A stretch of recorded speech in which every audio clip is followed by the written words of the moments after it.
How to withdraw money from Macadam app. So to withdraw money from the Macadam app, you need to navigate to the GIF icon on the home screen, select the withdraw amount you want, and then follow the prompts to make your withdrawal request. So first thing you want to do is access the withdrawal feature.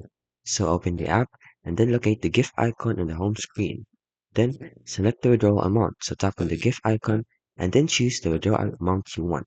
And then choose your withdrawal method. So you can typically choose between PayPal or bank transfer. So for PayPal, you can enter your PayPal email address and then confirm your withdrawal request. And for bank transfers, you can provide your bank details and validate your information and wait for the Macadam to verify it. Then, wait for the processing. So the withdrawal process may take some time, and with PayPal transfers potentially taking a few weeks. So lastly, you want to check your balance. So after the transfer is complete, you will have to verify the funds if it had been credited to your chosen method.